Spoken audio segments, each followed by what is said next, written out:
This podcast is recorded on stolen and unceded Aboriginal land. We acknowledge the First Nations and elders of this country and join their calls for justice. Always was, always will be Aboriginal land. And the fact that we have the biggest caucus that I would say is one of the most cowardly caucuses that I have witnessed in modern federal politics since covering it. They don't speak up. They don't say boo. They don't challenge. They just sit there and just privately feel uncomfortable with this stuff, I think is an absolute stain on the Labor Party. If you want the doll for life, free marijuana, vote green. There's a bunch of ratbags and a bunch of idiots, and I've got no time. The Greens get way too good a run in the Australian media, way too free a run. Frankly, I've always found the Greens to be a real serious danger.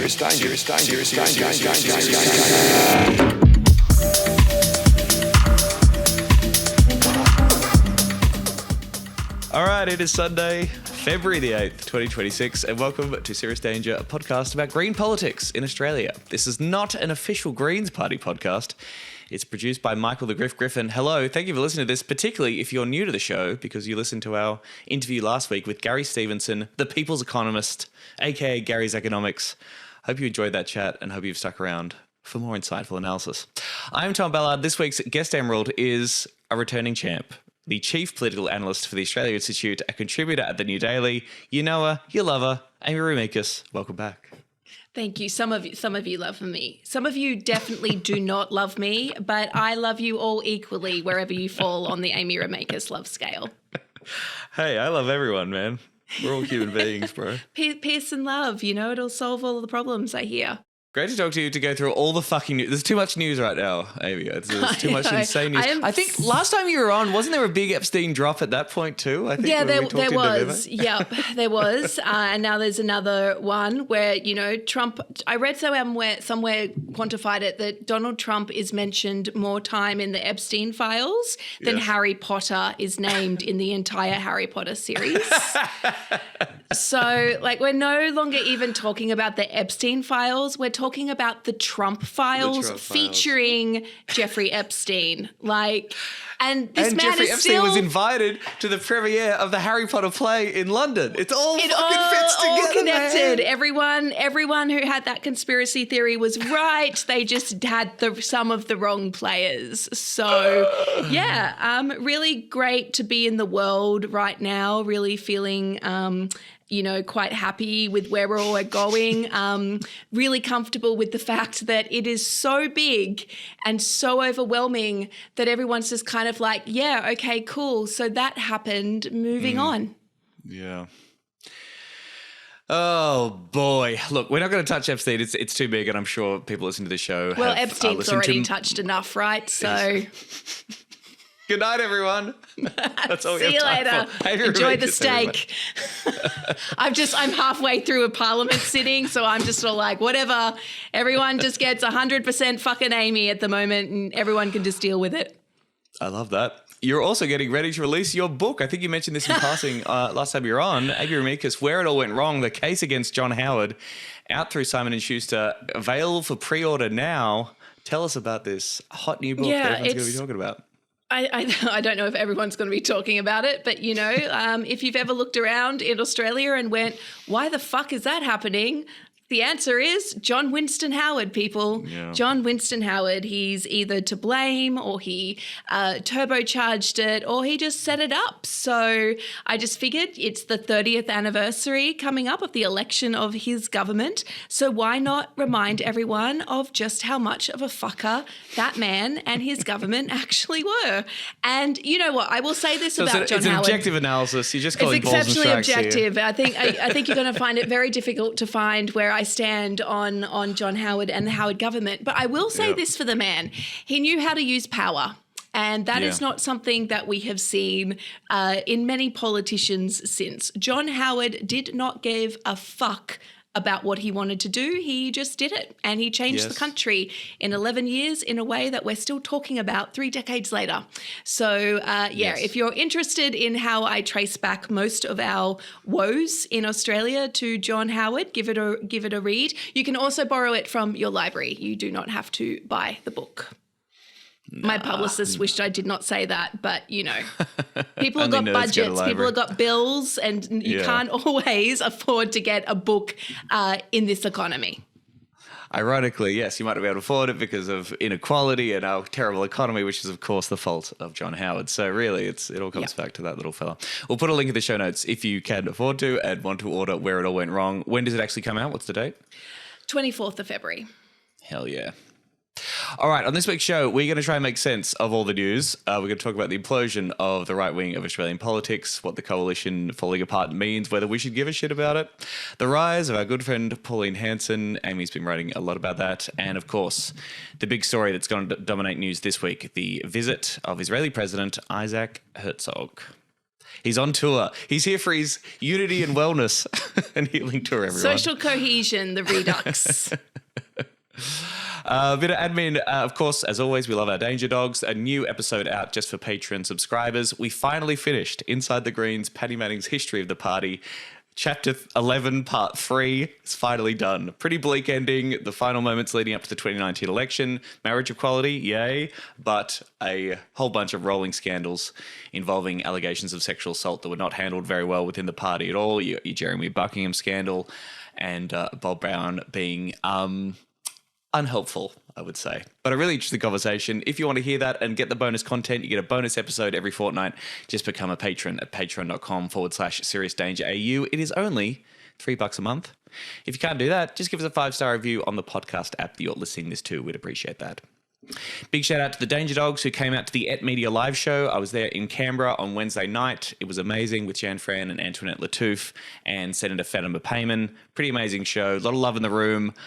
A lot of feeling, and I'm sure you're in desperate need of this too, Amy. Just a sense of sanity, just a whole bunch of people getting together being like, God damn it, it's so nice to be in a room of people who can openly care about people. Acknowledge, yes, and criticize a genocide. It really, it was pretty wild. So thanks very much to everyone who came along to that. I'm on tour at the moment. Adelaide, Canberra, Port Fairy, Warrnambool, Melbourne, Sydney, Newcastle and Brisbane. You can all come along and see Be Funny Challenge Impossible, my new show. Details at the link in the show notes. And a specific plug for folks in Naarm, I'm going to be launching Campbell Gome's campaign for Northcote, Victorian state election happening in November this year. Campbell Gome, a lovely man, a great comrade, a brave, outspoken member of the Jewish Greens who, you know, you can think about all the shit that comes his way for that. A great guy putting up a really good fight and has a real chance in Northcote. This is a seat that the Greens have won previously. It's previously held by Lydia Thorpe back when she was in the Greens. It's happening on Saturday, February 21st from 1 p.m. It's at the restaurant called Ballards, you see, Amy. There's a restaurant called Ballards, and Campbell was excited and tickled. It's like there is only one man who can do that. There is only one man who needs to see his name up in lights and also menus. Damn right. I'm going to get him. Yes. Ballard at Ballards, you see. You get my jokes, you get a delicious vegan banquet, and all the money raised from ticket sales obviously goes to Campbell's campaign. We'll put a link for that in the show notes too. Come along if you're in Naarm and let's launch this campaign. Let's win that seat.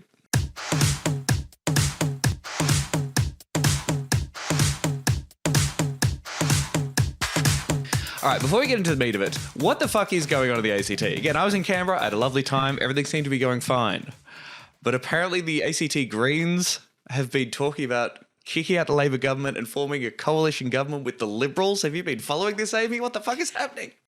Look, I tried not to follow ACT politics as much as possible because I do not have the capacity for any more shit fuckery, but you could not actually avoid this. So, I mean, like Labor and Greens in the ACT have been in a coalition for years and years and years and years and years. So whenever somebody says, oh, the Labor and Greens can't govern together, well, you know, they've done it in the People's Republic of Canberra for, you know, quite some time.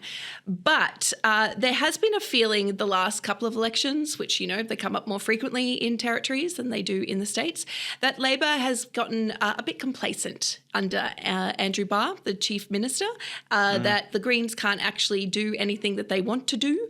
And the Liberals, who may be the messiest Liberals in the country, and that is saying something in this current climate. The ACT Liberals were that girl way before the federal Libs, you know, got on board the messy train. have started looking at the fact that they might be in permanent opposition unless they actually start to, give people what they want. And so now I think just to scare the ACT Labor Party, the Greens are like, you know what, we don't need you, we're getting other offers. And while the ACT Labor Greens alliance has held through several other, scandals and rocks and times where they haven't gotten along fairly well, there has been a move in the Territory to start looking elsewhere. They just haven't wanted to look at the Liberals. And it wouldn't surprise me if more broadly, the ACT in general becomes your first fully independent jurisdiction. Maybe not at a territory level. I think the Greens will probably still have to work with Labor there for some time unless they start getting some Libs to, actually start talking sense and, stop fighting each other and start coming up with policies. But in terms of the Fed, so 2060 what's happening federally, kind of 2060, we'll all be dead. But federally, David Pocock has done a lot to show people that you can have independence, people outside the major parties. There's a lot of minor party interest in the ACT, and Labor, who hold the other federal Senate seat, are a little worried because Katie Gallagher used to get elected with just basically the proceeds of a bake sale. She didn't really have to fundraise at all. But now they're having to throw a lot of resources into the ACT. An independent almost took a seat off David Smith, who's the Labor member for Bean. So they're a little bit worried that you could see a clean sweep of major parties from ACT federally, and that if Labor doesn't start responding to some of the complaints, shall we say, at a territory level, Labor could find themselves no longer in a coalition government with the Greens. Yeah, interesting. I mean, look, I'm all up for the Greens looking at their options and working with other parties to get certain outcomes on particular policy issues. But this was it's not great for the branding, right? No, this is like ousting a sitting government and talking about like sharing the chief minister role between a Liberal MP and Shane Rattenbury, which seems bonkers. The idea has been... Oh, sorry, go on. I was just going to say, when people think of the territory government, probably best to think of it as like a giant council rather than what you're more used to as a state government. Right. It's more of, one ring shall rule them all, from potholes to bins to, laws and public drunkenness. That's kind of, their bag. And the ACT feels like it's being taxed at quite unfair rates in terms of the services that they get in response, particularly health. The health system in the ACT has suffered over the years. And while it is batshit insane, and I don't think that we will see it, I can see why these threats are starting to be raised. And I don't even necessarily think it'll be with the Liberals. I think that the Greens are basically saying hey, any sensible Liberals who don't want to belong to the Liberal Party anymore but want to be independents, if there's enough of you, maybe we could form some sort of post-war Australia coalition government where we're all doing our own little things, but we can agree on a couple of big issues. And honestly, at this point in political history, it would not surprise me if the Territory tries that. Anything could happen.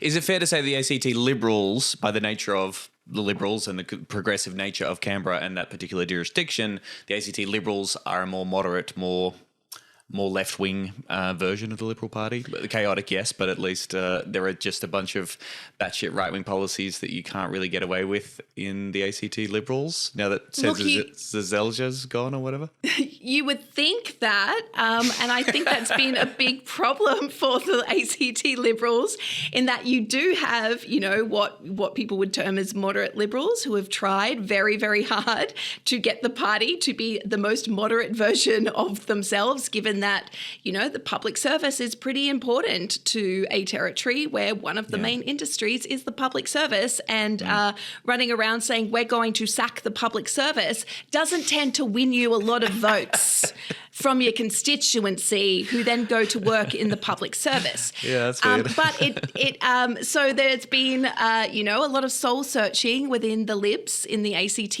about whether they take the Zelda, full-on conservative evangelicals, nutso route, or whether they go maybe we could just be government is okay, but people should be individually powered, and we don't really like tax, but we're all for social justice types of liberals.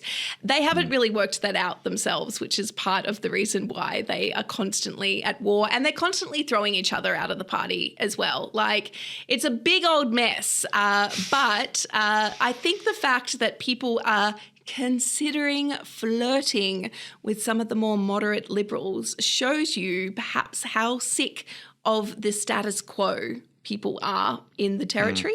And that is probably a feeling that you can extrapolate across the country, where you're I am so sick of seeing things done the same way and not getting anywhere and seeing my standard of living go backwards, that I'm willing to risk a pretty massive disruption in the hope that maybe it will be better. And I think that's something that a lot of people can sympathise with at the moment.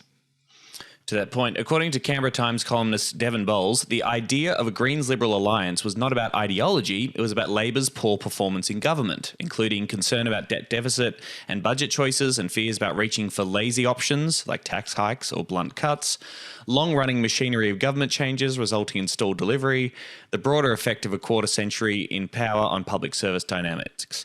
In this framing, the talks were not about the Greens and Liberals aligning ideologically, but pressuring the Labor government to do better. I mean, I don't know. If you're worried about debt deficit and budget choices and responses to a budgetary concerns either being not tax hikes, not raising taxes, or cutting services, I don't know how the fuck you square that circle. And I don't know how you think that going with the Liberals is going to result in, raising taxes or increasing public spending on services. Yeah, look, it's not going to go great. No. Historically, it does not go great that the party of alleged lower taxes, even though historically the highest taxing governments in Australia have been Liberal governments. Including John Howard. Including John Howard, highest.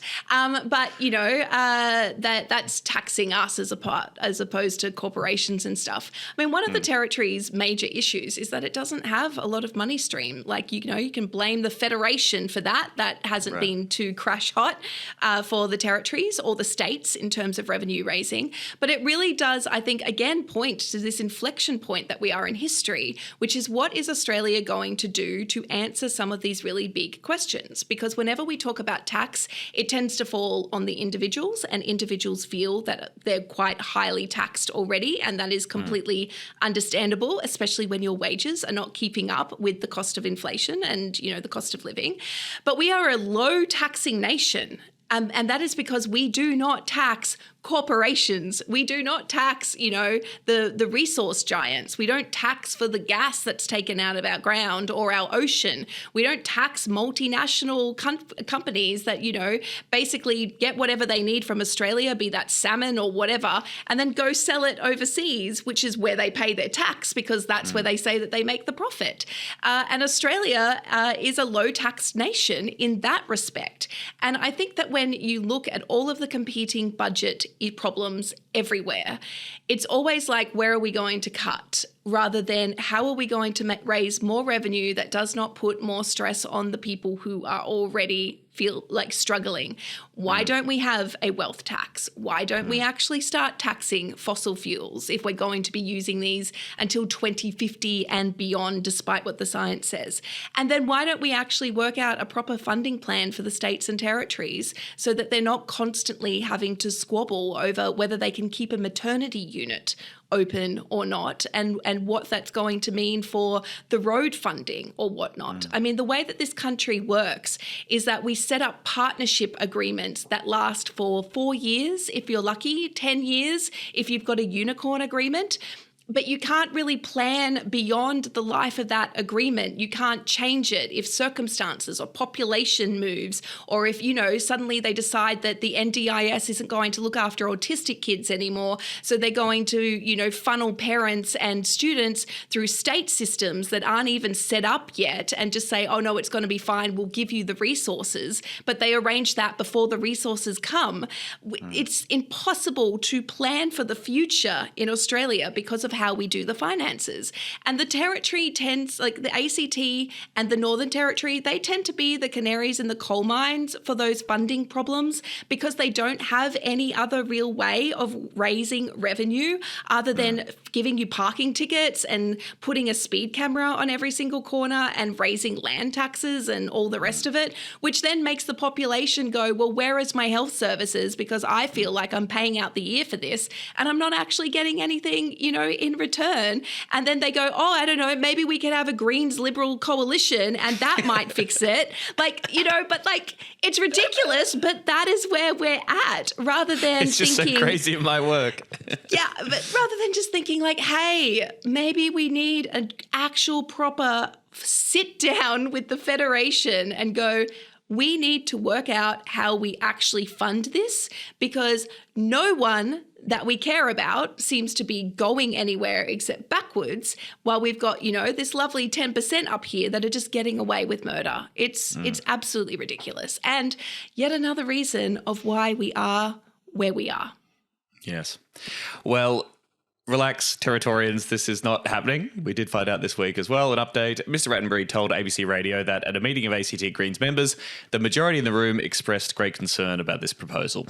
It was a robust discussion, no doubt about it. But certainly at this point in time, there is no support for more formal agreements with the Liberals in the current context, he said. Some people are really opposed to this. Others think it's surprising but are interested in the conversation. And some would be supportive, but certainly the majority view is one of concern. Mr. Rattenbury said the main concern voiced by members was that they would struggle to find common values. I think there is some uncertainty about how much of a shared agenda can be found in the Liberal Party. Yes, I reckon that's a pretty good instinct there. I mean, this is the downside to it. Like the Victorian socialists, for example, people like Per Pingers were saying, see, this shows that the Greens are, tree Tories or they can't be trusted to fight against the right. And, of course, Victorian socialists will take their political advantage for these kind of news stories. But yes, you see a story like this, even if it's just the headline, you sort of go, gosh, that's a party that doesn't seem like it's got a total grip on like class politics or a recognition of the kind of political and ideological agenda of the Liberal Party, while they might differ in different jurisdictions, but, Liberals be liberaling. And I would have thought and hoped that the Greens were pretty opposed to that, which is then also reflected in the voting data. The ABC did analysis and territory-wide, 68.7% of Greens voters preferenced Labor ahead of the Liberals in 2024, compared to just 8.9% who preferred the Liberals ahead of Labor. So it just seems like pretty political silliness to me. It does. I mean, I just found it amusing that, some members of the ACT Greens looked at people like Michaelia Cash and was like, yes, I find some common values in the party that she's a very senior player in. Andrew Hastie, he speaks for me. Scott Morrison, big hero of mine. Those sorts of things. But I think the problem for the Greens, and this is, I think, something that you've probably given a lot of thought to, Tom, in some of your circles, is that when you've got, the idea of a teal seat came from Greens winning Liberal seats, it's happened in Queensland. The first Green MP in the Queensland State Parliament won it a blue ribbon seat. You mix the green and the blue together and you get teal. And so there is an overlap in some jurisdictions, some electorates, where people who vote Liberal have been looking at what people would traditionally think of as more green policies. And, the independents have been the greater beneficiary of that. But it has started, somewhere. And so if you are starting to see your voting groups change, where these, inner city seats that were once Liberal are starting to look elsewhere, it is, I think, something for the party to to reconcile how it moves forward, because if it's saying like, oh, hey, look, we do have voters who were Liberal voters and are now looking to us, or are now looking at, independents who have some of our policies, what do we do? And I think this is like, part of, I'm not saying that you go, like the Greens go down that track of trying to attract Liberal voters. It's just happening. It's just happening in the electorate.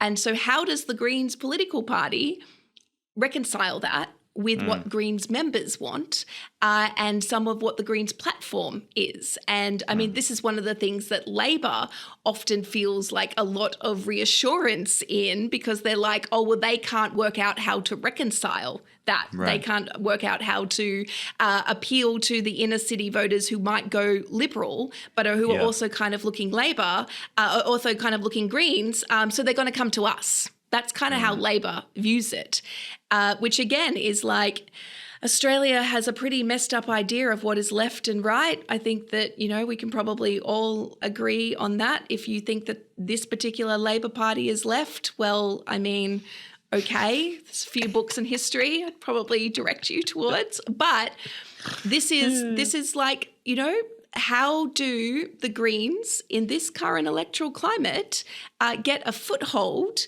where basically you've got parties of grievances like One Nation hoovering up people that you would think would maybe be open to some of the Greens' equality messaging and housing messaging and, like let's share the distribution of wealth a little bit more.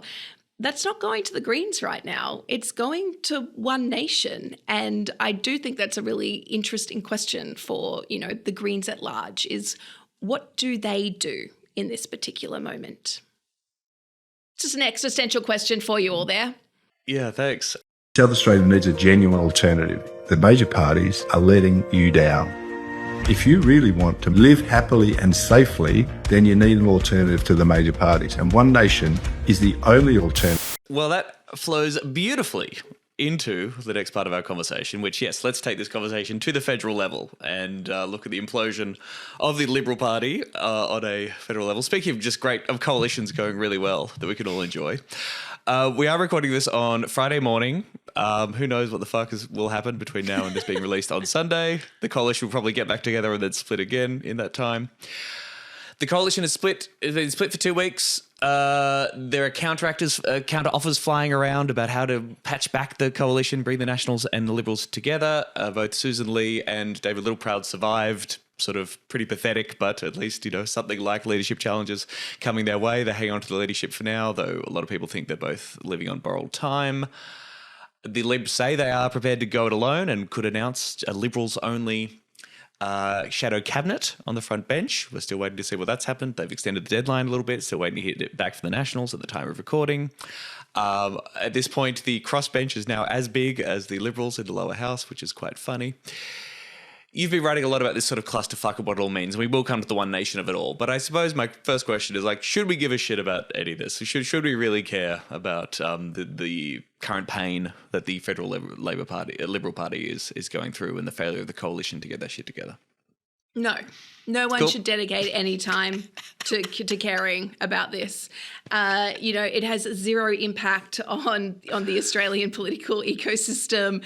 It's been basically heading this way for a really long time, which, I've been writing and doing commentary on for some time and now doing, a very humble victory lap where I was like, yeah, because like you can't have a party with no direction, no principles, no policies, and no cohesion around what the future of that party should look like, succeed in any way. I don't think that the Liberal Party vote has finished bottoming out.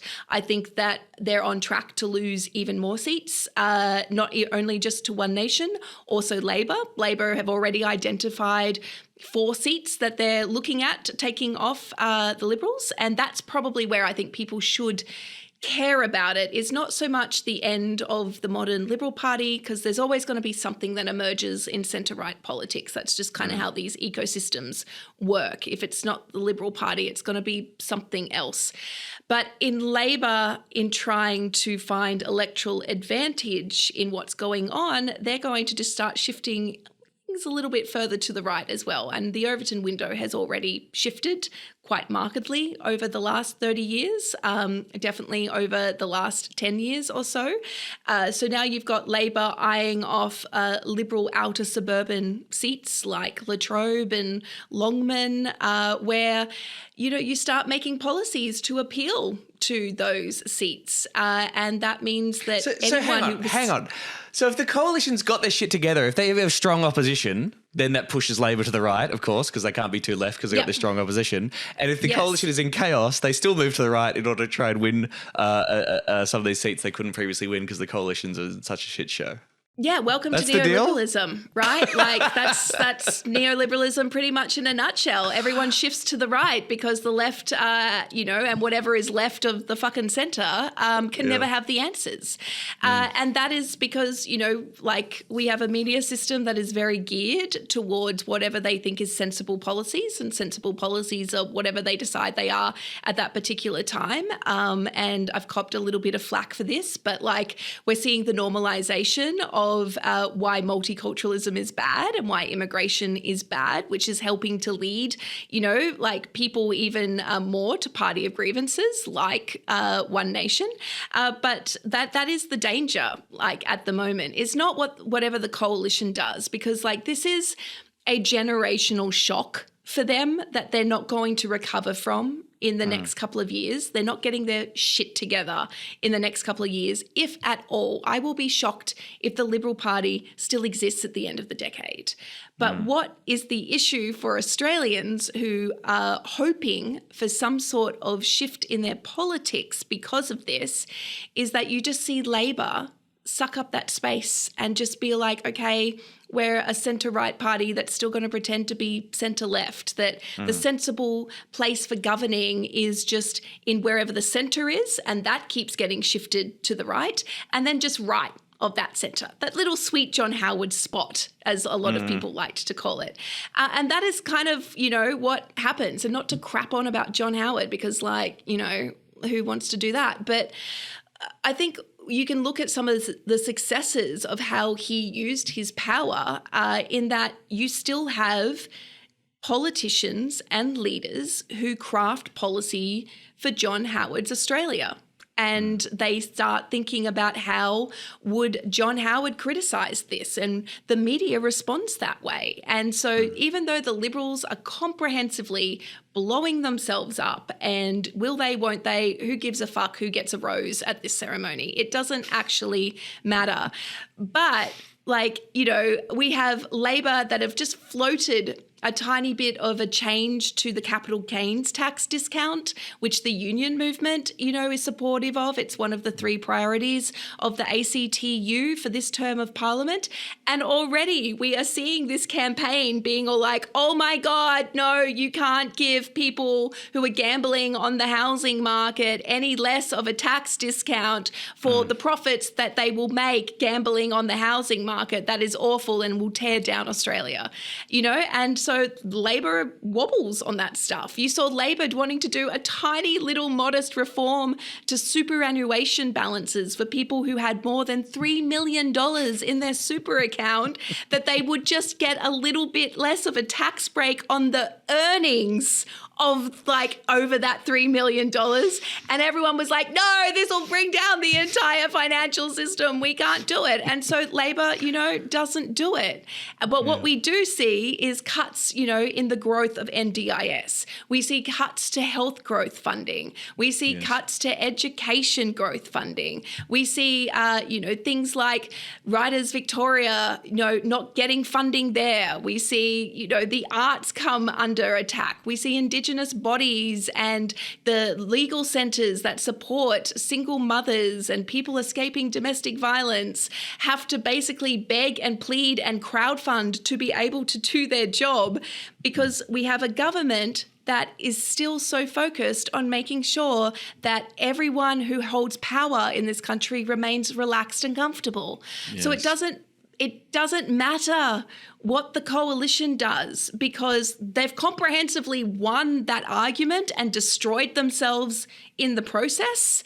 But Labor is just filling that space, and that's where people should probably be concentrating their energies on. once again, Labor have a supermajority in Parliament. Their political enemies are completely lost and divided and useless and an embarrassment. And they are still tying themselves to sensible centre. Now's not the time for progressive change. Easy does it. People keep living in poverty. Housing crisis continues, slow and steady. Keep burning the planet. Well, it'll all work out in the end. Yeah, God. Yep.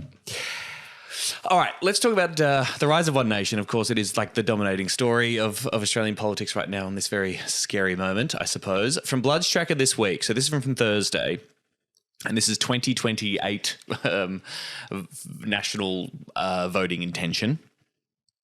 You've got Labor 53%, Coalition 46%. That's two-party preferred, obviously. Primary vote, Labor 31%, Coalition 24%, Greens about 12%, One Nation at 23%. Now, I feel like I get conflicting reports. I'm in no way minimizing the threat that One Nation is happening, and something has fundamentally shifted and changed. But I suppose I'm interested in your thoughts. Just how real is this One Nation surge? How much of it is kind of bullshit, and some people perhaps shitting the bed somewhat with claims like Pauline Hanson's going to be the next Prime Minister of the country, etc.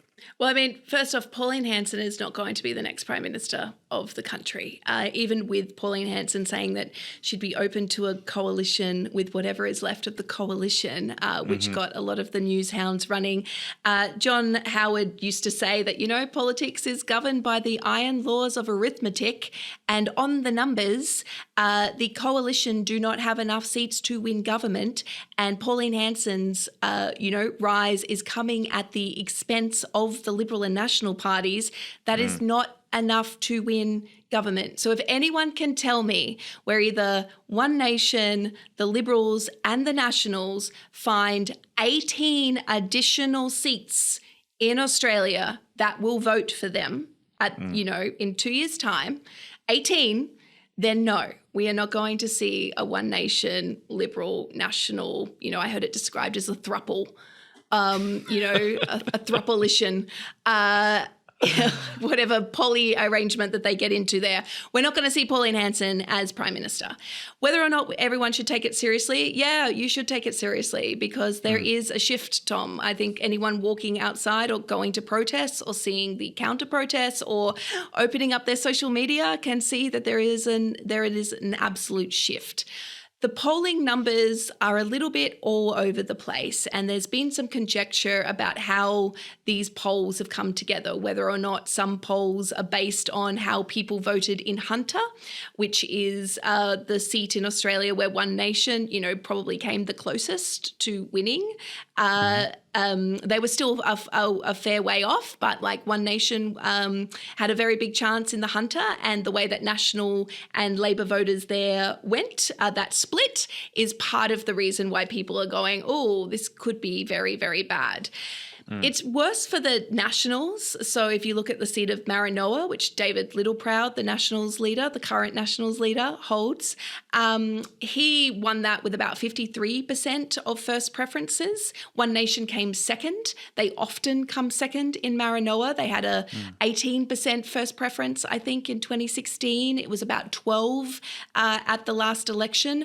But interesting in seats like Maranoa and a couple of the others that they're worried about in the National Party, Labor voters will break more for One Nation than they will for the Nationals. So if you put, this surge with One Nation's first preferences with Labor voters then going One Nation ahead of the Nationals, then yeah, you can see why they're actually quite worried.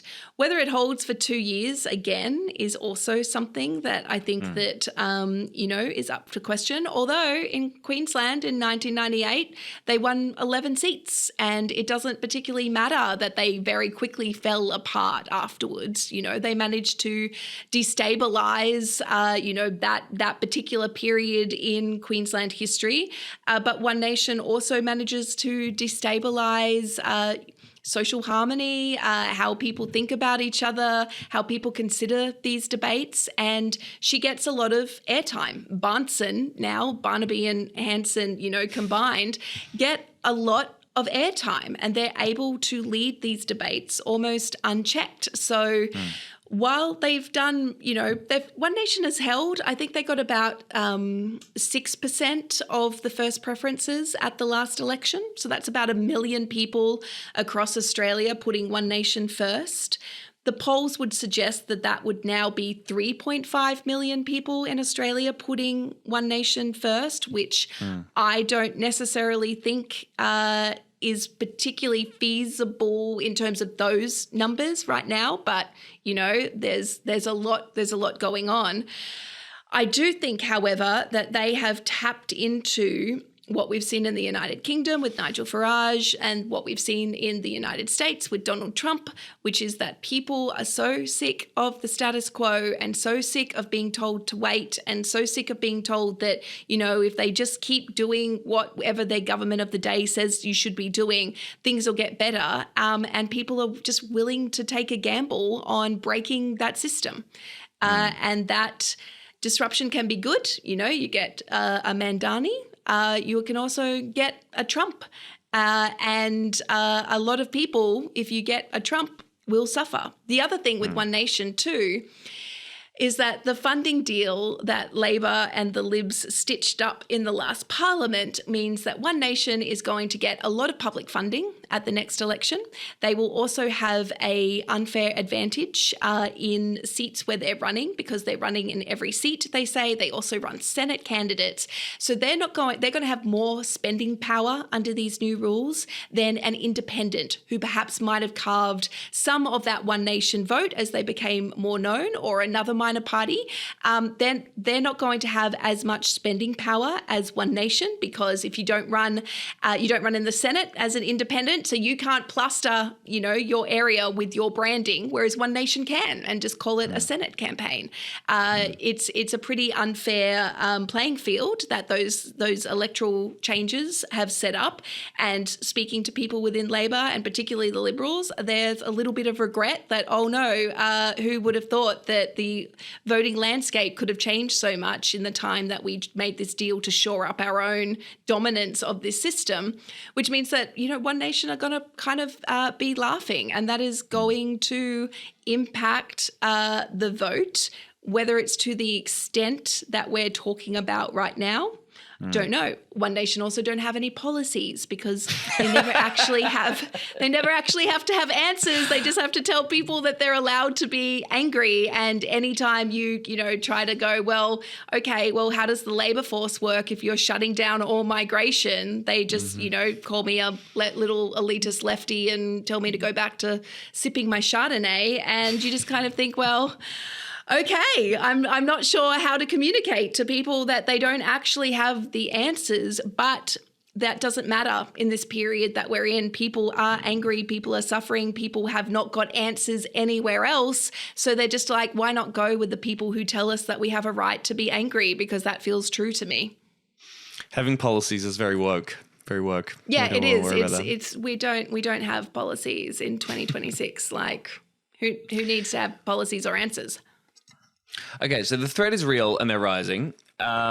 The question is, what is to be done about it? I'm interested in your thoughts. What are the kind of attacks? What are the counters to the rise of One Nation that works and cut through? We had the Greens Senator Nick McKim this week accusing Pauline Hanson and her party of being the party of the billionaires, not the party of the battlers, after receiving free flights on Gina Rinehart's private jet.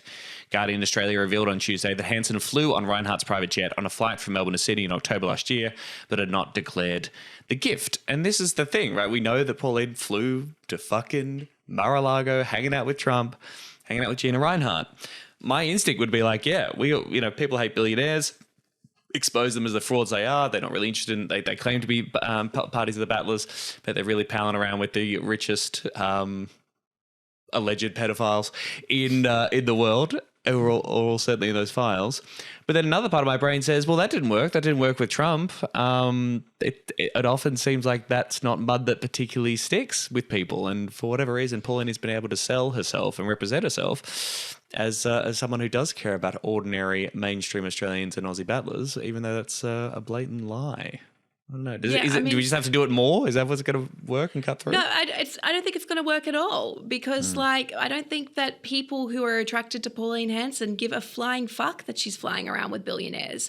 They like those billionaires. I mean, that has been proven that, they, like Gina Reinhardt gives some crazy speech or forces somebody to read one of her poems and everyone's like, yeah, Gina's got her head, screwed on straight. She should be leading Australia. Like, people don't hate billionaires like we think that they do because people have basically been fed billionaire propaganda that you too can be a billionaire if you just work hard and all the rest of it. And they're invested in making sure that people blame us rather than like the actual people who are upholding the wealth. So no, it will not matter. They will just think that that's just Pauline doing well.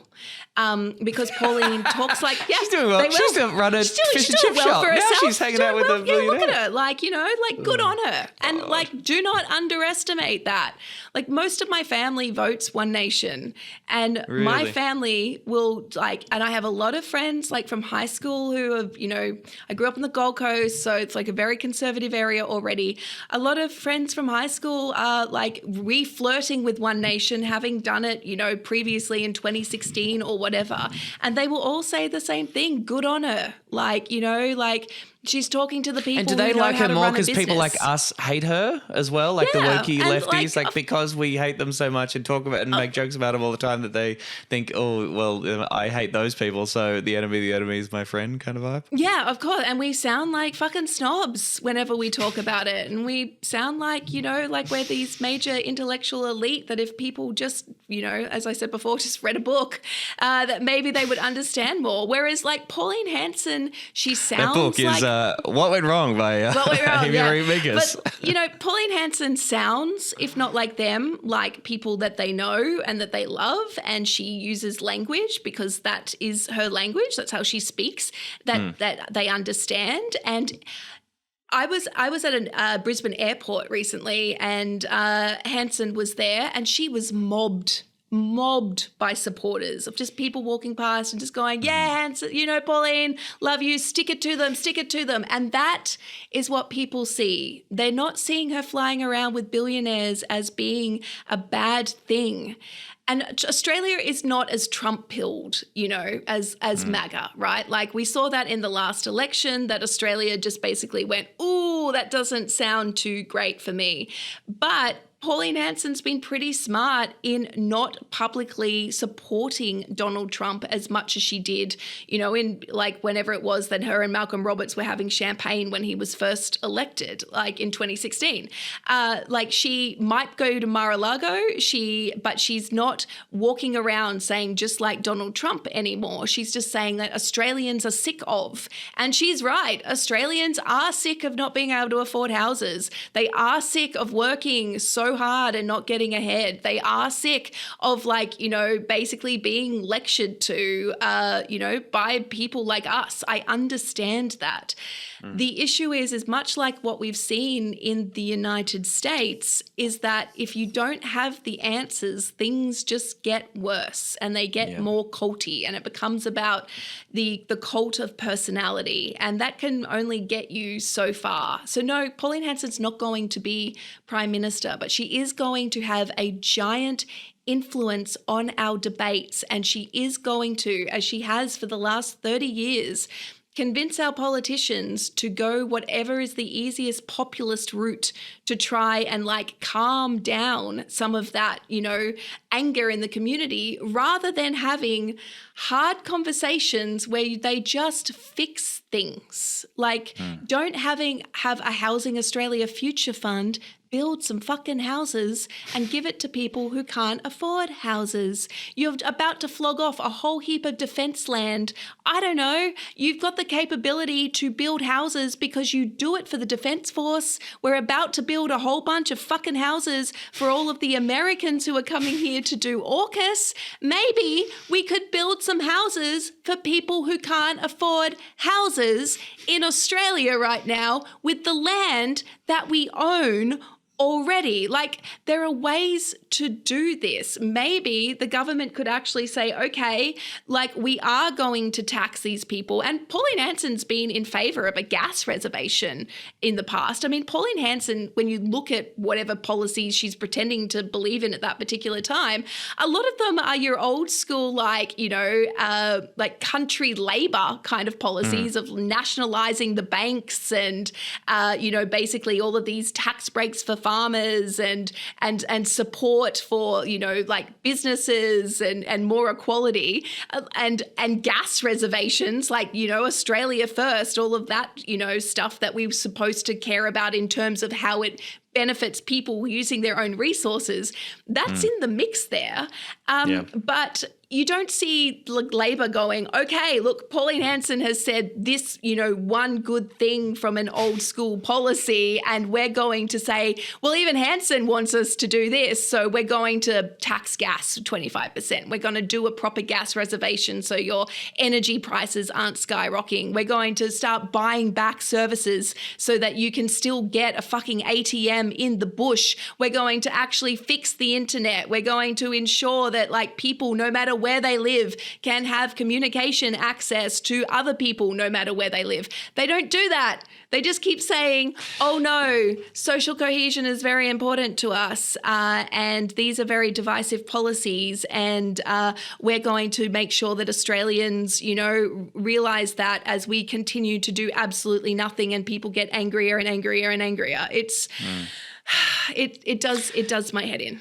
She was good on the NBN. Remember when she said we need a good NBN because Aussie kids in the bush are getting beaten because the game has got to Korean her, gamers. You know? The game has got to her. And, like, look, Hanson does talk to a lot of people. So, like, not everything that she says is nuts. I mean, she obviously has very racist views and not a lot of answers about what to do with the economy, and the way that she's run that party and the debates that she has sparked and the people that she has trodden on, you know, for 30 years is fucking horrendous. But we have not, as, you know, a body politic, worked out how to neutralize that in 3 decades because we're not listening to people when they talk to us about inequality and distribution of wealth. And Pauline Hanson talks a big game about, like, you know, if we stop spending money on X in the whatever woke thing in the government that she's, you know, angry about, then we could maybe build some houses. Half of that, there is some, like, yeah, there is some gem in there. Get the government to build some fucking houses and give it to people. We can do that. So, yeah, I'm not endorsing Identifying Pauline the problem? Hanson. Good. Solutions? Yes, not so much. solution. Yes. I'm not endorsing Pauline Hanson. She has been a cancerous tumor on this nation for a very long time. But we are going to get to a point in Australia where we get a competent fascist. And that is going to be a problem because there is a lot of anger out there. Pauline Hanson hasn't been able to capitalize on it, you know, because everything always falls apart with all of the egos and stuff that she chooses. But one day we're going to get a competent fascist who is going to stand on that foundation that she has built.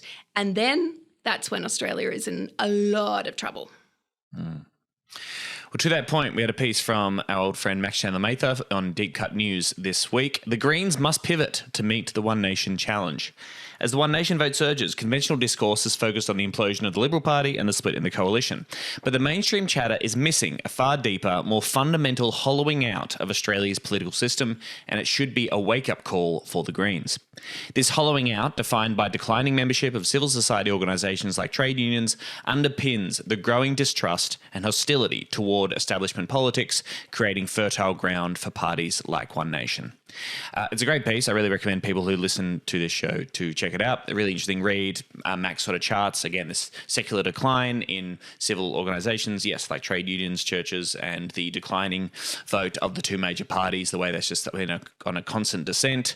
Dissatisfaction with the political status quo, this hollowing out of the public sphere, which leads people, as you were saying, Amy, become incredibly frustrated with the status quo and looking for anyone who comes along and says, yeah, this system sucks, the status quo sucks, you should be angry, you deserve that, and you should blame that on billionaires. Correct answer. Incorrect answer is immigrants. But, Max is pretty sparing. He's saying one nation is taking advantage of this void, which is left not just by the major parties, but also the Greens. The Greens have been unable to offer a popular critique of the political system and articulate an economic narrative and platform that counters the one offered by the far right. I know you read this piece, Amy. What did you make of what Max is arguing here? Yeah, I thought he made some really good points. And I think that the Greens are going through a lot of soul searching at the moment because I don't think they know, as we were talking before, where they fit in this ecosystem. I think that they were pretty scarred by the last election. Christopher Pine said that the Liberals were going through, trauma, that they'd been traumatised from their result in 2025. I think the Greens have been traumatised by the result in 2025. I think that they completely underestimated what was a very concerted campaign by Coal Australia and Advance and others that are now coming out with the, we all knew it was happening and we're, reporting on it, but it's now been proven by the donations that came out this week where the spending went, which was targeting, Greens and, Adam, the leader loses his seat. Then you see that pretty comprehensive sweep in Queensland as well. And I think that they're still trying to work out how they come back from that. And so there is a view, it seems, within the federal party that you work with Labor to improve legislation where you can, but you block One Nation or the Libs or whoever it is from getting a say. But in doing that, Labor is still only going to pass the legislation that it wants to pass, and they'll only, allow the Greens X amount in terms of what they do. And I think the Environmental Protection Act is probably a really good example of that. And so then the Greens get a bit hamstrung by that because do they not negotiate? And then you see the Liberals pass something that's even better for mining companies, or do they negotiate and then they have to wear the fact that we've still got a pretty shit environmental law that has the green stamp of approval because that's what gets it through the parliament. And that has been the raging success of neoliberal politics, in Australia. And I think the Greens don't know how to manage that yet because I think, talking to a lot of people on the progressive side of politics, there's a bit of a feeling of being beaten, a bit of a feeling of just being overwhelmed, and there's so many fires. Where do you concentrate that? And we're so afraid, you mentioned purple pingers before. You can look at I know that there's, differences in the approach for politics, but, from this progressive vanguard, you look at some of the attacks that he has gotten, that other people in the Greens have gotten, that even some independents that aren't wholly I'm a centrist have gotten. We're so afraid to talk about being openly progressive in this country. It's just it's almost a secret where you're dancing around with someone just to be and do you think that people should eat? Do you how do you feel about what's happening in America right now? Because we've basically been trained to not be progressive, and I think that the Greens are kind of going through that. I mean, it's one of the reasons, not to come back again to Mandani, but he's one of the only openly, socialist democratic politicians at the moment. He's doing it by showing how you get things done. So, it's easier to do as mayor. You have a lot of power, particularly in America, but local mayors have a lot of power in Australia as well. So he's just fixing potholes and he's putting up toilets and he's changing regulations around landlords and he's clearing snowstorms when they happen and he's repurposing the workforce that he's got to make things happen, and he's opening up shelters, he's just doing it. And I think the shock for people who have not paid a lot of attention to politics is that he is showing how little people have used power, that they could just do these things and they're not. And in Australia, we suffer from that same inertia. We're hesitant to think that government is the answer to anything. And when we do, our governments are pretty slow to respond. And again, I always come back to this. All politics is local.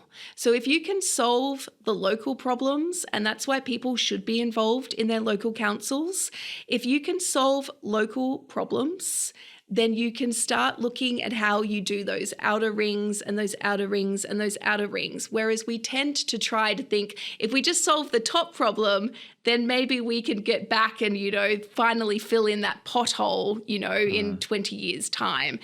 It's a full scope approach. And I think that the Greens have had a lot of split focus, and they've had to because there's a lot of fires going on at the moment. But in having that split focus, I think they've lost what the party centre is to them, what the direction is. And so they're still a bit hesitant about how they move forward in this. And I think the Greens, much like Labor before it, have allowed themselves to be basically described by their opponents. They've allowed the space to be filled so that the narrative about the Greens has been set by Labor or has been set by the Conservatives. And reclaiming that and just going, actually, no, this is what the party stands for, requires the party knowing what it stands for. And, Labor is not great, but I think we all know what it stands for. And that's, something that they're able to go out and tell the electorate, slowly, incremental, the least as possible, don't worry, we're just going to stick to this little centre-right position. But they're cohesive around it. And that's not great. It's certainly the message in terms of what Labor wants. Like, Labor wants you to vote for us to get us into Parliament to form government to do stuff. Now, how committed they are to that stuff, how much that stuff will change your lives. We have led pretty critiques of that. What Max is talking about, and I think with people like Jono, Sri Ranganathan too, and maybe Emerald's, some of Emerald's thinking lately too, is about what is the offer we're talking about here? Because you're saying vote for us, put us into Parliament, which implies some level of trust that Parliament is the place in which we can get effective change and make your lives better. And I guess some people are asking some questions about how real that is at the moment, for where the Greens are at, I suppose. I mean, in this piece, Max says, among One Nation voters today, 75% think the political system is completely broken, right? And that's obviously a critique that the Greens make all the time. But then we're also saying to people, hey, vote for us, put us into this political system and help us improve legislation from Labor, which is, again, just a product of this same broken political system. Like, as Max says in the piece, campaigning on keep Dutton out was basically saying that the way, to through power is still through Labor. And that the best you can hope for is, kind of moderating some of Labor's policy, which, they've become that Senate party, I suppose, and that is the nature of the Senate if you hold the balance of power. But constantly just telling people that you want to hold the balance of power only works if you can use that balance to actually take power. To actually use power. And I don't think that the Greens have been able to show how holding the balance, and they didn't have it in the last Parliament, and they share it in this Parliament, but they haven't been able to show how having that balance means that they can have power. And I think that's one of the big challenges is is convincing enough of the electorate, if not just Greens voters, but Labor voters too, that what the Greens want to do is something that Labor should also be wanting to do. Because if you want to shift Labor, you've got to shift the population that votes for them and those expectations so that people then expect Labor to actually properly negotiate with a party like the Greens, not just to do the least amount possible or that the Greens can, get something that's not as bad as what the Liberals would do through, but that the Greens can actually go, okay, this is what people want and we've actually made them change the bill to do this and now Labor has to agree with us on XYZ. And that's a groundswell thing. And so we're watching One Nation do it in real time, and we're watching political parties respond to that. So it is possible. Max is right. One Nation is filling that void. I just think that also shows that it is possible to make the major parties respond to you. And One Nation's been doing that to the Nationals for the last 30 years. I mean, One Nation's one of the big reasons why the coalition is currently imploding, because they're trying to out One Nation, and you can't do that and win the city. But use that power, use that groundswell of people power, which I think we've all kind of forgotten as politics becomes a lot more corporatized. And I guess One Nation's never been like expected to be treated like a major party. Sometimes I think you could say, and certainly maybe Bob Brown's vision, and people say, the Greens are going to be a party of government. So treat us, we are as legitimate and grown up, and you should treat us like Labor or Liberals. I think something you could say for One Nation is like they've always been a disruptor. They've always said, we're not like these two major parties. They're working together. They're fucking you over. We're just like the people. We listen to you, and we care about you. And yeah, we are with you against this broken political system that you see and recognise. And I mean, it works because the people then push the parties to doing more of what One Nation wants, just kind of by osmosis. Yes, and that could happen from the left, in theory. I just thought this insight from Max in this last piece was really key, particularly on the question of One Nation's appeal when it comes to immigration. This is not people voting against their own interests. Per this analysis by political theorists Jeremy Gilbert and Alex Williams, people conceive of their interests on two axes. The first is how policies will materially affect their lives. But the second, crucially, is temporal. How long would it take to implement these policies, and whether it would even be possible? 72% of this country might believe that big business has too much power, but given the vast majority of people have never experienced any sense of collective power, it's reasonable that most don't believe we can do much about that. Rising concern around immigration is in part an expression of demoralisation about the possibility of meaningful change. At the very least, people can cast their vote against the status quo and for some perceived short-term benefit of restricting immigration. After all, borders are one of the few sovereign powers that states haven't handed over to finance capital or unelected institutions. I thought that's such a great point, that it's like, yes, in our neoliberal world in which the public sphere and the government has been hollowed out so much, borders are one thing that the government is still in control of. And you could say, I'm going to vote for Pauline because she's saying, let's turn off the tap. We're going to reduce the numbers and fewer people here will make my life better. That's the story that I've been told, and I'm accepting that. And because my quality of life is so shit, I'm in this precarious economic situation, that's a coherent story that makes sense to me. Vote for Pauline. That puts pressure on the government to reduce the numbers, which is something the government can actually still do. Even if it's not entirely true in reality, because under neoliberalism, we've signed away so much of our border rights in free trade agreements in terms of very, cheap labour coming in. And so we don't even really control that. We pretend that we do, but a lot of our free trade agreements, which old school Labor used to be against because of this very point, but then the Libs didn't give a shit because they didn't care about protecting local industry, like, car manufacturing, for instance. But like just having labor movement, free labor movement is part of it. So like, even though we think we control our borders, we don't.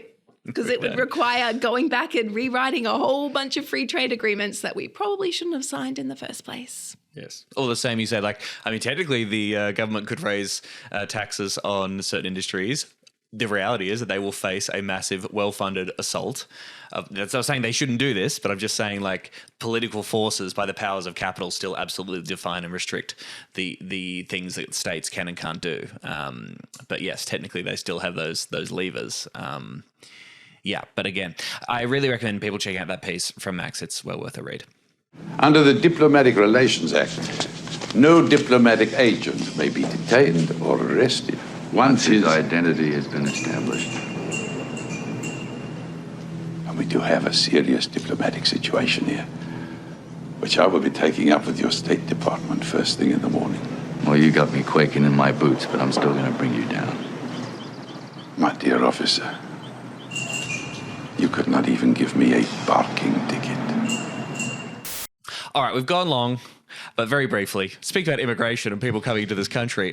From today, the Israeli President Herzog is coming. He's going to be here. He's doing a tour. I don't know what else much there is to say other than it's quite bad. Wonderful Prime Minister Anthony Albanese has said the visit will foster a greater sense of unity here in the aftermath of the anti-Semitic Bondi terror attack. Obviously, when the suggestion was put out there and the idea of inviting Herzog here to Australia predates the Bondi terror attack, the Zionist lobby in Australia were very keen to do that. Of course, after Bondi, there's a new context, new amount of pressure. When this was floated, there was a brief campaign sort of trying to lobby the government and the Governor General to rescind that invitation. That did not happen. He is coming. You're seeing more criticism of it, and at least the government is facing some tougher questions about how this aligns with their supposed commitment to international law when this dude has been cited in a UN report on inciting genocide. We're seeing some Labor members split. Ed Husic has come out and said he disagrees with the decision. Some backbench New South Wales Labor MPs will be joining the protest tomorrow in New South Wales at least. What do you make it of all this, Amy, and what does this visit say about where Australia is at on human rights and our orientation towards Israel-Palestine? Well, I think it knows where we are in human rights because, I mean, when Penny Wong was asked about, do we have legal responsibility? She said, oh, well, we're very well aware of our legal responsibilities and we still invited him, which is a way of just saying that we will not attempt to arrest him. Now, there isn't an ICC warrant. There is for other Israeli figures, including Benjamin Netanyahu, but there is not over the president, which is like a ceremonial position. It's like their governor general, if you like. But there was a UN finding that, or at least charge of, inciting genocide over his comments that there's no uninvolved citizens, basically. It's an entire nation out there that is responsible. It is not true. This rhetoric about civilians not aware, not involved, it's absolutely not true. They could have risen up. They could have fought against the evil regime which took over Gaza in a coup d'etat. So, yes, the idea that it's collective responsibility for all Palestinians for the attacks on October 7th. As part of the UN commission there, they also cited, Israeli soldiers repeating those words, while they were doing what they were doing in Gaza. Then we've had, Chris Sidoti from the UN say that, yes, Australia does have, responsibility. They should attempt to arrest him. But then we have Penny Wong just saying, oh, no, we've checked our legal responsibilities and we don't have to, and that this is about building social cohesion, as you said. I think that when you start to see people who you don't usually see out on these sorts of things. And I'm thinking about Makela Independent, Dr. Sophie Scomps, and Warringah Independent, Zali Stegel, who joined the Andrew Wilkie, Independent from Tasmania, to say that we don't agree with this visit, that we think this is going to be terrible for social cohesion and why we stand with the Jewish community in Australia. There is also going to be a lot of people very upset in regards to the comments that he has made. I think that shows you that we have kind of crossed a bit of a section in Australia where you're having more people go, ooh, what is going on here? And it is not going to be good for anyone because despite what, the great Republic of Minzland is trying to do in banning all protests, people will still protest, and that is their democratic right to protest, even if the government is saying, no, you cannot protest. And that means that they're putting themselves on the line for what they feel is right and what a big chunk of Australia feels is right, in that we should not be inviting people who have lead a country that has been credibly accused of genocide, that has been found to have committed genocide by every major humanitarian and legal organisation, and that is ongoing. You cannot open up your feeds at the moment without seeing more children who have been killed in the supposed ceasefire by Israel, that children and parents and just elderly people who are still dying, waiting to cross to get medical treatment, where they are still unable to find housing or safe zones. And while we're still watching this ridiculous board of peace, which again, Australia can't outright say, no, we're not going to be joining that. We are officially still considering that invitation to join Trump's board of peace with Benjamin Netanyahu to build resorts on the bones of hundreds of thousands of slain Palestinians. The idea that you can invite somebody who has been at the front of, Israel's campaign on that within his own country to Australia and not absolutely destroy whatever faith that people had that maybe Australia does stand for something in terms of human rights and upholding international law and just basically what's right, just basically what's right. This is going to hurt a lot of people, Palestinians, Muslims, people in the Arab world, people who care about, human rights and dignity of all humans and human life in general. This is going to hurt. And, politically, a lot of this is about Australia basically reworking some of those relationships with Israel that crumbled after Australia officially recognised Palestine, like the rest of the world. And you just have to think, is it worth it? Is this a country that we want to align ourselves with? Is this a country that we want to basically say, oh, yes, we're still on your side? We don't agree with what you're doing in slaughtering a civilian population, but, we get your general vibe. And I just... these are the things that chip away at people's faith. We're a settler colonial state that did some genocide in our past too. We can did relate. it too. So, but this is the sort of thing that I think completely undercuts people's faith in democracy and, and in power. And we're all absolutely poorer for it. I was quite surprised. One of the New South Wales Labor backbench MPs said he would attend the rally on Monday because we should not be welcoming to Australia the head of a state engaged in an ongoing genocide. He told Guardian Australia that Herzog had signed a bomb and had no regard for international law as an active supporter of illegal settlements. Now, is that the first Labor figure that you've heard use the term genocide? I don't think even Ed Husick has done that necessarily. And I know this is just a backbench of a state Labor MP, but that's not nothing. The consensus is breaking occasionally, I suppose. I don't know. Yeah. This guy Murphy, maybe he's from a seat that has a particularly high Muslim population. I don't know. Maybe he's just a guy who knows what facts are. Yeah, but, I think he just knows a guy who knows what facts are. Yeah. But I just think that also on that, the backbenchers, right? Like this whole famous Labor solidarity with the caucus. Yeah. This is not a policy decision. The caucus have a lot of power, and federally, we've got the biggest caucus. We've got the biggest left caucus. They have not said fucking boo. They actually do have power in their party. And I know from talking to a lot of people who talk to the backbenchers in their own electorates where they're saying, oh, I know how my electorate, I know how my MP feels about this. Privately, they've said that they also disagree. Great. Well, speak up in the fucking party room. Actually where you can make a difference. And the fact that we have the biggest caucus that I would say is one of the most cowardly caucuses that I have witnessed in modern federal politics since covering it. They don't speak up. They don't say boo. They don't challenge. They just sit there and just privately feel uncomfortable with this stuff. Yeah. So then once again, we have to get Muslim MPs like Ed Husick who have to go out on the line and say, hey, I don't think this is such a great idea because I'm speaking for a lot of people in the community that this is not such a great idea. And he doesn't have support from his caucus, many of whom are telling their voters that they feel the same way, I think is an absolute stain on the Labor Party. And Ali comes out and doesn't fully endorse the idea of inviting a guy credibly accused of inciting genocide to Australia, in a state visit and completely ignoring his complicity in those war crimes.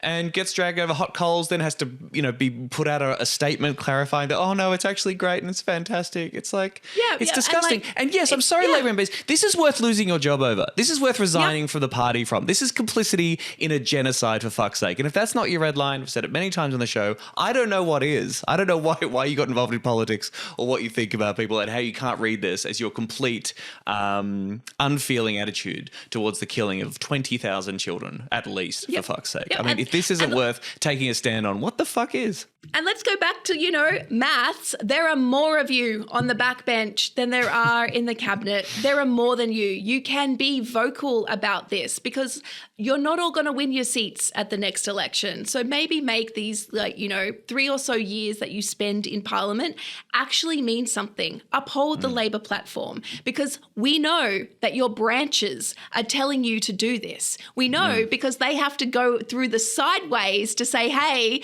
our branches are passing, like all of these motions saying we are not for this. We are against this. We want something more. And Bondi was an absolutely abhorrent attack. It was a terrible terrorist attack. The idea, though, that you cannot criticize Israel and an ongoing genocide because there was an unhinged terror attack in Australia does not make sense to me. Like it just doesn't. And I just, again, to your point, Tom, they should just stand up and do something, because it's not just this that this Labor caucus is so cowed on. It's what the government is doing in terms of fossil fuels. It's what the government is doing in terms of welfare. It's what they're doing on housing. It's the direction of tax reform. They are so quiet and they have so much more power than any of us that all it would take was just a group of them to say, you know what, you guys might have your red lines, but here's ours. And we can make this quite uncomfortable for you. And why the coalition is blowing up, why not do it now? Why not absolutely just threaten to blow up the show to get the Labor Party that you joined to the point that you want them to be at? Because, you are the only real people in the room who actually have that power right now. Here. Well, love and solidarity to everyone who's turning out and going to be protesting this visit. It's absolutely the right thing to do. Again, you'll cover. Don't take your phones. Cover your tattoos. Oh, don't take your phones. What, for location data? Yep, don't do it. It's not worth it in this climate. Honestly, leave the phones at home, cover up your tattoos, bring what you need to do, bring in terms of how to clean out your eyes, look out for each other. It's just, it is rough out there, and it's not protection for, right now. It's protection for what happens to that data in the future. Great tip. Protests happening in Sydney, Melbourne, Perth, Canberra, Brisbane, Darwin, Wyong, Hobart, Adelaide, Lismore, Cairns, Goulburn, Townsville, Bathurst, Wagga, Moss Vale, Margaret River, Newcastle, Blue Mountains, Albany, Coffs Harbour, Bendigo, Benalla and Wollongong. At least they're the ones that I know about. There is we'll put a link to the Green Left, which did a story on all the protests that are happening. There is a GetUp petition, again, calling on the government to do something, again, arresting him. People saying even if there was a warrant or whatever, he has diplomatic immunity, and of course, that shouldn't apply to genocide. But anyway, any noise, any pressure that we can apply to make it really clear that Australia absolutely opposes the visit of this head of state. That says nothing about our condemnation and disgust and horror at what happened on that beach in Bondi. But no, this is a clear moral line that we need to take a stand on. And yes, much love and solidarity to everyone who's heading out there and protesting on Monday, the 9th of February. We've gone long. There's too much news. But thank you so much, Amy Remeikis. Pleasure to have you back on the show. Thanks for talking through it all with me. Thank you for having me. Order that book. Pre-order that book. Figure out how it all went wrong. If you think you hate John Howard now, read Amy Remeikis' book. And you'll be like, oh, wow, this guy really You probably sucks. also hate Bob Hawke and Paul Keating a little bit more too. So, Right. Trifecta. Good to know. Thanks for listening, everyone. Goodbye.